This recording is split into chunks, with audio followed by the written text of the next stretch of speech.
الحمدللہ کفا وعلی عبادہ الذین اصطفیٰ خصوصاً علی افضلہم و خاتم النبیین محمد الامین وعلی آلہ واصحابہ اجمعین الی یوم الدین. اما بعد فقال النبی صلی اللہ علیہ وسلم ان عز وجل یقول اعددت لعبادی الصالحین ما لا اعین رأت ولا اذن سمعت ولا خطر على قلب البشر واقرؤوا ان شئتم فلا تظلم نفس ما اخفى لهم من قرة اعین جزاء بما كانوا يعملون. وقال في حديث الآخر واقرؤوا إن شئتم فمن زحزح عن النار وأدخل الجنة فقد فاز. صدق رسول اللہ صلی اللہ علیہ وسلم. قال اللہ تعالی يقول قال اللہ تعالی في القرآن المجید بل تؤثرون الحیاة الدنیا والآخرة خیر وابقى. صدق اللہ و صدق رسول اللہ صلی اللہ علیہ وسلم. رب اشرح لی صدری ویسر لی امری واحلل عقدۃ من لسانی یفقہوا قولی. اللہم الہمنا رشدنا اللہم اہدنا الصراط المستقیم آمین یا رب العالمین. تمام شکر و تعریف اللہ رب العالمین کے لیے جو اس کائنات کا خالق مالک حاکم پروردگار ہے، بادشاہ حقیقی ہم سب کا رب ہے. اور درود و سلام و حضرت محمد مصطفیٰ رسول اللہ صلی اللہ علیہ وسلم پر کہ آپ صلی اللہ علیہ وسلم نے دنیا کو وہ نور دیا، روشنی دی، گائیڈنس دی، جینے کا طریقہ قرینہ اور سلیقہ سکھایا، اور انسان اس دنیا میں کس طرح سے کامیاب ہو اور آخرت کی بلند بالا مرتبے اس کو کس طرح سے حاصل ہو، جنت الفردوس کے اعلیٰ مقام کس طرح سے حاصل ہو. اس لحاظ سے ایک مکمل اسوہ، ایک نمونہ، ایک لاہ عمل اپنے قول سے اپنے فعل سے دنیا کے سامنے پیش فرما دیا. یہاں پر موجود ذمہ داران جماعت اور یوتھ ونگ کے ذمہ داران اور میرے سامنے موجود یوتھ ونگ کے تمام ہی نوجوان دوستوں، السلام علیکم ورحمۃ اللہ وبرکاتہ. درس حدیث کے حوالے سے میں نے آپ کے سامنے حضرت ابو ہریرہ رضی اللہ عنہ کی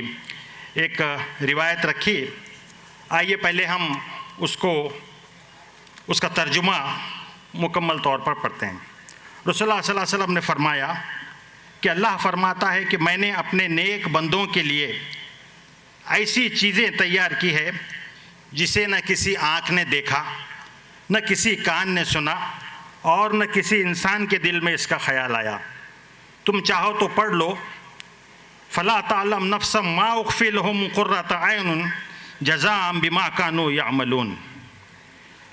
آگے فرمایا کہ جنت میں ایک ایسا درخت ہے جس کی گھنی چھاؤں میں سوار 100 برس سے بھی چلتا چلا جاتا ہے تو اس کا سایہ ختم نہ ہو. تم چاہو تو آیت کا یہ حصہ پڑھ لو. فی ظل ممدود، پھیلا ہوا لمبا سایہ. جنت میں ایک کوڑا رکھنے کی جگہ دنیا اور اس میں جو کچھ ہے اس سے زیادہ بہتر ہے. اگر تم چاہو تو دلیل کے طور پر یہ آیت پڑھ لو. فمن زحزح عن النار وادخل الجنۃ فقد فاز وما الحیاۃ الدنیا الا متاع الغرور. کہ جو جنت میں داخل کر دیا گیا اور دوزخ سے بچا لیے گئے تو وہی کامیاب ہو گئے. رہی دنیا کی زندگی تو یہ دھوکے کا سامان، اس کے سوا کچھ بھی نہیں. میرے محترم دوستوں، یہ بات ہمارے سامنے بالکل واضح ہے کہ یہ دین اسلام، اس کی جو 3 بنیادیں ہیں. سب سے اہم یہ توحید کا دین ہے. یہ دین توحید ہے نا. علامہ نے کہا کہ توحید کی امانت سینوں میں ہے ہمارے، آسان نہیں مٹانا نام و نشاں ہمارا. تو یہ دین ایک توحید، دوسرے رسالت، اور اس کی تیسری جو بنیاد ہے وہ آخرت پر ہے. تو آخرت کا استحضار یہ جس قدر ہمارے سامنے ہوگا، ہمارا فائنل ڈیسٹینیشن جو ہم سمجھتے ہیں کہ جنت الفردوس ہے، اللہ کی رضا، اور یہ جتنی واضح اور جتنا کلیئر ہوگا تو اسی لحاظ سے اس کے اثرات ہمارے عمل پہ پڑیں گے. ہم جب بات کرتے ہیں ہمارے عمل میں اخلاص کی تو یہ اسی کے ساتھ اس کا بھی تعلق ہے. اور جیسا تصور آخرت ہوگا ویسا ہی آپ کے تمام معاملات ہوگے، خصوصیت کے ساتھ جب ہم ایک اجتماعیت میں شامل ہو کر کے جب ہم کام کرنا چاہتے ہیں، اور خصوصیت کے ساتھ ایک اسلامک اجتماعیت اور اسلامک لیڈرشپ کی ہم جب بات کرتے ہیں تو اس کے اندر بنیادی طور پر اس بات کی ضرورت ہے کہ ظاہر ہے کہ یہاں پر وہ چمچماہٹ اور روشنی اور دوسری چیزوں کی یہاں پر نہیں ہے، بلکہ اصل کہ اللہ تعالیٰ کامیاب ہو جائے اور میری فائنل ڈیسٹینیشن بہت کلیئر کٹ واضح ہو کہ وہ ہائی رائز بلڈنگز جو آپ کی منتظر ہیں اس کے لیے ہم اپنے آپ کو تیار کریں۔ علامہ نے کہا کہ تم میں حوروں کا کوئی چاہنے والا ہی نہیں، جلوہ طور تو موجود ہے موسیٰ ہی نہیں۔ تو وہ چاہت، وہ خواہش ہم اپنے اندر پیدا کریں، اس لحاظ سے بات سامنے آتی ہے۔ اور یہی بات کہی گئی کہ یہ سفر، یہ دنیا کی جو زندگی، یہ اس میں رکاوٹ بنتی ہے تو کہا گیا ہے کہ یہ بہت عارضی ہے، بہت تھوڑی سی ہے، اور آخرت کے مقابلے میں آپ صلی اللہ علیہ وسلم نے فرمایا کہ اگر تم سمندر کے اندر پانی میں سمندر کے کنارے کھڑے ہو اور اس میں انگلی ڈباؤ تو جتنا پانی لگتا ہے تو اس سے بھی زیادہ کم یہ آخرت کے مقابلے میں یہ دنیا کی زندگی۔ بہت تیزی کے ساتھ یہ زندگی گزر جاتی ہے۔ ابھی بچپن کا معاملہ تھا، ابھی آپ جوانی کے ایک عمر پر پہنچے ہیں، جو تھوڑے سے لوگ آگے ہیں وہ دیکھ رہے ہیں کہ بڑھاپا جو تو سامنے کھڑا ہے۔ تو تیزی کے ساتھ گزرتی ہوئی یہ زندگی، اس کی طرف اشارہ کیا، اعلموا انما الحیات الدنیا لعب ولہو وزینۃ وتفاخر بینکم وتکاثر فی الاموال کمثل غیث اعجب الکفار نباتہ۔ بہت تیزی کے ساتھ گزرتی ہوئی زندگی۔ اور پھر بات کہی گئی کہ وَمَنْ زُحْزِحَ عَنِ النَّارِ وَأُدْخِلَ الْجَنَّةَ فَقَدْ فَازَ وَمَا الْحَيَاةُ الدُّنْيَا إِلَّا مَتَاعُ الْغُرُورِ۔ قرآن مجید میں 3 مقامات پر اس لحاظ سے اس کی طرف تلقین کی گئی۔ یہ دین آپ جانتے ہیں یہ اللہ کے حق ادا کرنے کا نام ہے اور بندوں کے حق ادا کرنے کا نام ہے۔ آپ دیکھیے اللہ تعالیٰ جب کل قیامت کے دن یہ بات کہی گئی کہ جب کھڑے ہوں گے اس کے پاس تو نماز کا حساب تو بعد میں ہوگا، اصل حساب ہوگا معاملات کا، کیسے معاملات لوگوں کے ساتھ کیے۔ تو یہ نتیجہ آخرت کا جو پورا ایک کنسپٹ ہے، یہ آپ کا وہ کردار جس کے حوالے سے صبح سے بات آ رہی ہے کہ آپ کے اس کردار کو وہ مضبوطی دیتا ہے، جواب دہی کا احساس آپ کے اندر پیدا کرتا ہے۔ اس لحاظ سے قرآن مجید کے ہر صفحے پر تصور آخرت کو آپ پائیں گے۔ آپ صلی اللہ علیہ وسلم نے پوچھا کہ جانتے ہو مفلس کون ہے؟ صحابہ نے عرض کیا اللہ کے رسول ہم اس کو مفلس سمجھتے ہیں جس کے پاس نہ درہم ہو نہ دینار ہو۔ آپ صلی اللہ علیہ وسلم نے فرمایا کہ مفلس وہ ہوگا، بلکہ سب سے بڑا مفلس وہ ہوگا کہ جو کل قیامت کے دن اس حال میں آئے گا کہ بڑی نیکیاں کی ہوگی، بڑی نمازیں پڑھی ہوں گی، بڑی عبادتیں کی ہوں گے، ظاہر ہے کہ حج اور عمرے اور تمام عبادتوں کے جتنے بھی تصورات آپ کر سکتے ہیں یہ سب لے کر کے آئے گا، لیکن حال یہ ہوگا کہ کسی کو گالی دی، کسی کا مال ہڑپ کیا، کسی کے ساتھ ظلم کیا، اور پھر وہ نیکیاں چھین کر کے ان مظلوموں کو دی جائیں گی جو کھڑے رہیں گے وہاں پر۔ تو آپ تصور تو کیجئے اس میدان حشر کا جس کے بارے میں کہا گیا وَإِذَا الصُّحُفُ نُشِرَتْ، صحیفے نشر کیے جائیں گے، جس کے بارے میں کہا کہ جب آپ کو نوڈیوز لینا پڑے گا تو انسان بھاگے گا، یوم یفر المرء من اخیہ وامہ وابیہ وصاحبتہ وبنیہ، بھاگے گا اپنے ماں سے، اپنے باپ سے، اپنے قریبی رشتہ داروں سے، پتہ نہیں کون پکڑ لے اور کون یہ کرے۔ تو یہ جو کیفیت قرآن مجید بیان کرتا ہے، اس کے ساتھ یہ پورا جو پکچرائزیشن قرآن مجید کرتا ہے، اس کے ساتھ ہم جتنا ہم وابستہ ہوں گے آخرت کے حوالے سے اس کے اثرات ہمارے زندگی پہ ہوں گے۔ پھر اسی لحاظ سے آپ صلی اللہ علیہ وسلم نے فرمایا کہ اس کی تیاری، اس کا آغاز تو اس دنیا سے، موت اس کو کوئی نہیں چھوڑا سکتا اور موت سے کوئی بچ نہیں سکتا۔ کل من علیہا فان، اس زمین پر اس کائنات میں جو تمام چیزیں ہیں تمام چیزیں فانی ہیں، ختم ہو جانے والی ہے۔ تو اس حوالے سے قرآن نے جو نقشہ کھینچا، بلکہ اپنے موت کا نقشہ کھینچا۔ یہ تصور کرو کہ تم بستر پر آخری وقت تمہارا ہے، پڑے ہوئے ہو، قرآن کہتا ہے سورہ قیامہ کا آپ وہ منظر سامنے لائی، کلا اذا بلغت التراق، کیا ہوگا کہ جب جان آ کر کے ہنسلی میں آ جائے، رک جائے، آپ پڑے ہوئے بستر مرگ پر اور سامنے سارا آپ کی بلڈنگ، سارے جو کمائی کی سارے چیزیں، دولت ساری بازو ہے، بیٹے پوتا پاتی گھر کی آپ کے سب خواتین سارے کھڑے ہوئے ہیں، اور ڈاکٹر نے یہ کہہ دیا کہ صاحب اب ان کو کچھ نہیں ہو سکتا۔ مولانا مودودی علیہ الرحمٰن نے بڑی اچھی بات کی، کلا اذا بلغت التراق وقیل من راق،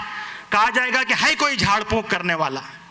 یہ مرحلے ہے جس سے آپ کو اور مجھے گزرنا ہے۔ ڈاکٹر نے کہہ دیا کہ صاحب لے کے چل جائیے، اب آئی سی یو، آئی سی یو، اب ہمارے پاس کچھ نہیں ہو سکتا۔ پھر بھی انسان کو امید رہتی ہے کہ شاید ڈاکٹر نہیں بول رہے، کوئی تنتر ہوگا، کوئی بابا ہوگا، کوئی چھوچا کر دے گا، کوئی جھاڑ پھونک کر دے گا تو اچھا ہو جائے گا۔ وقیل من راق وظن انہ الفراق، معلوم ہو گیا کہ یہ جدائی کا وقت ہے، خلاص وَظَنَّ أَنَّهُ الْفِرَاقُ وَالْتَفَّتِ السَّاقُ بِالسَّاقِ، پنڈلی سے پنڈلی جڑا دی جائے گی، إِلَىٰ رَبِّكَ يَوْمَئِذٍ الْمَسَاقُ، یہ وہ ہے کہ تم کو اپنے رب کی طرف جانا ہے، یہ فائنل ڈیسٹینیشن کے حوالے سے جو بات آ رہی، وہاں سے وہ مرحلے کا آغاز، اور پھر وہ مرحلہ وہ جو ہے پھر اس کے بعد اللہ کے حضور کھڑا ہونا اور پل صراط، وہ تمام منزلیں آپ آخرت کا وہ تصور کیجئے۔ اس لحاظ سے اگر آپ دیکھیں تو اس میں ہم صحابہ کا اگر ہم دیکھیں، اللہ کے رسول صلی اللہ علیہ وسلم کے جو خاص صحابہ، ان کا جو اگر آپ ان کو دیکھیں آخرت کے تصور کے حوالے سے، تو کہیں حضرت ابو بکر کہتے ہیں کہ کاش ابو بکر ایک چڑیا ہوتا جس سے حساب نہ لیا جاتا، روتے آخرت کی یاد آتی تو داڑھی تر ہو جاتی۔ آج ہم ایسا ہو گیا دنیا کی رنگینی میں اتنے کھو گئے کہ ہم یاد تصور آخرت کے بارے میں ہم سوچتے بھی نہیں، موت بھی ہو رہی ہے تو سمجھتے کہ صاحب دوسرا ہے مر رہا ہے، ہمارا نمبر نہیں آئے گا۔ تو آپ دیکھیے اس حوالے سے بات کہی گئی، حضرت ابو بکر رضی اللہ عنہ کا معاملہ، حضرت عمر، اس نے کہا کہ وَامْتَازُوا الْيَوْمَ أَيُّهَا الْمُجْرِمُونَ، آپ ایک بار جا رہے تھے، آواز آئی کہ اے مجرمو بازو ہٹ جاؤ، حضرت عمر بے ہوش ہو کے گر گئے۔ تو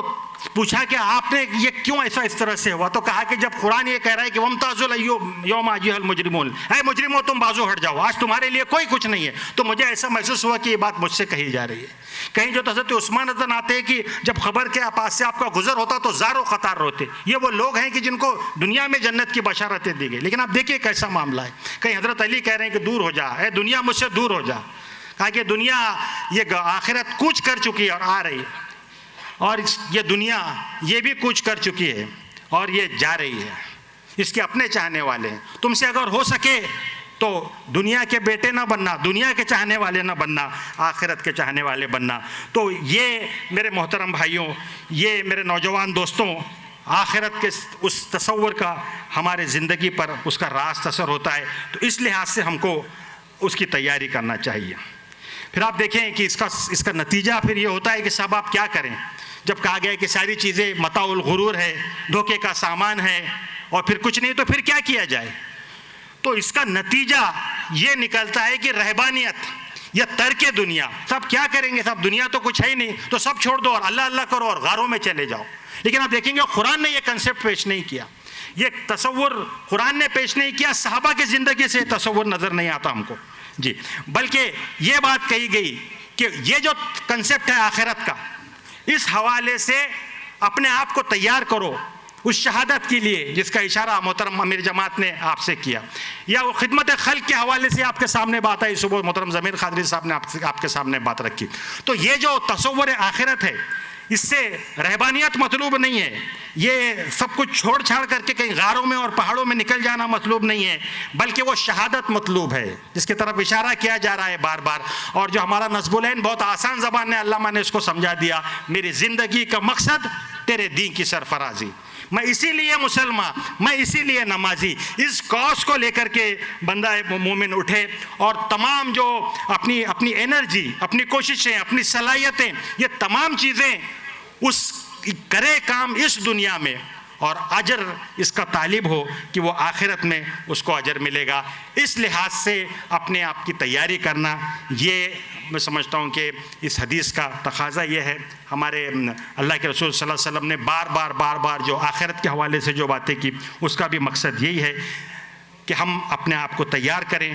ایمان اور یقین کی وہ مضبوط کیفیت اپنے اندر پیدا کریں، جو کچھ گناہ ہو چکے اس پر توبہ کریں، یا ایھا الذین آمنوا توبوا الی اللہ توبۃ نصوحا، توبہ کریں، رجوع کریں، اپنے رب کی طرف تیزی کے ساتھ دوڑیں۔ پھر آپ سے تقاضا یہ ہے کہ قوی اور مضبوط مومن بنے، تاکہ بہترین انداز میں آپ تمام چیزیں کر سکیں، عبادتوں کو بھی انجام دے سکیں، اور جو بات آ رہی ہے کہ ظلم و ستم کا مقابلہ کرنا ہے، اس لحاظ سے اپنے آپ کو تیار کریں، اور خدمت خلق اور امر بالمعروف اور نہی عن المنکر، اس کے لیے ایک اجتماعیت کے ساتھ وابستہ ہو کر کے جد و جہد کریں۔ دیکھیے ایک تصور یہ آتا ہے کہ صاحب آپ عبادتوں میں منہمک ہو جائے تو آخرت کی منزلیں ملیں گی، ایک کنسیپٹ یہ ہے کہ اپنے آپ کو لگا دو، کھپا دو، جو انبیاء علیہ السلام کا ذکر آیا صبح سے آپ سن رہے ہیں، حضرت ابراہیم علیہ السلام، حضرت یوسف علیہ السلام، اپنے آپ کو لگاؤ، کھپاؤ، اور ایک کاز کے ساتھ پوری زندگی گزارو تاکہ تم کو بلند درجات ملے۔ آئیے ہم دعا کریں اللہ تعالیٰ سے کہ اللہ تعالیٰ صحیح معنی میں تصور آخرت کا استحضار ہم کو نصیب فرمائے، اور دنیا میں ہم سے اپنے دین کی بہت بہت خدمت لے، دنیا میں کامیابی عطا فرمائے، اور آخرت میں جنت الفردوس عطا فرمائے۔ وآخر دعوانا الحمدللہ رب العالمین۔